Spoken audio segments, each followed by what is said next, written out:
To me, media literacy is the ability to understand what it is that you are seeing, hearing, reading, what you are exposed to understand why you are being exposed to that and what the motivation is of the persons or entities that have created this text.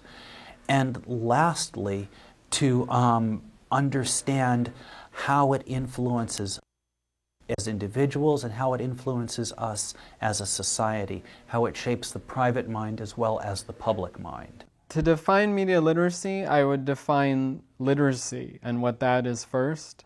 And there's a big push in elementary school, especially in teaching students how to read.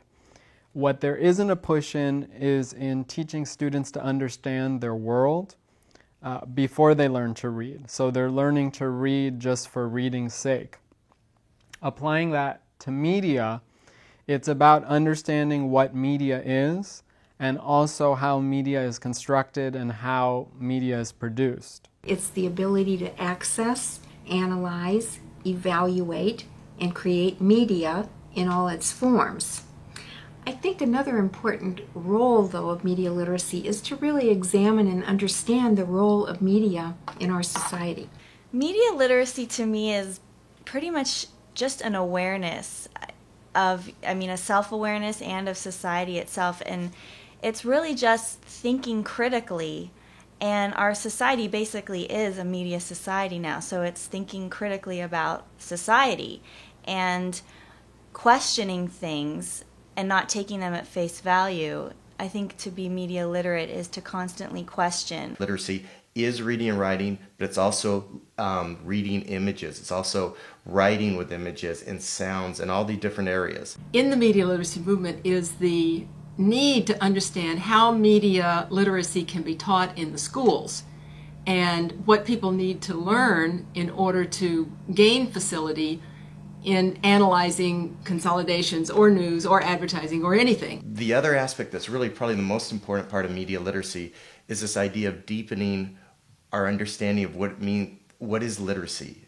And so it's the critical thinking element of starting to understand how media affects and works in society with us in terms of how we understand it and how it communicates the relationships of power that's inherent in all communication. And it tries to deflate this false notion that we have that information can never be neutral. We can never have neutral, unbiased information. It's never objective. Objectivity is a wonderful goal that journalists especially need to aim for, but the reality is that communication is never objective, that it always happens in relationships, hierarchical relationships where power is always present, and there's somebody who's always got the power and there's others who are always in some way subordinated. We have to understand that whether we think we're influenced by media or not, we are.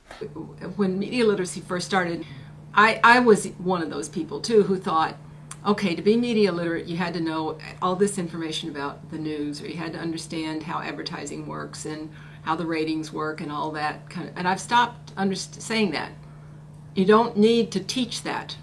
What you need to do is teach people how to ask questions, because they can ask any question of any subject if they understand how to ask the right questions. We want to be able to ask intelligent questions and not to accept things at face value. This doesn't mean, though, that we're cynical. It means that we're skeptical. It sounds like a daunting thing, like, oh my gosh, media education, we already, we have the arts, we have this, how can we add another course? And I think it's a foundation to just how to teach everything.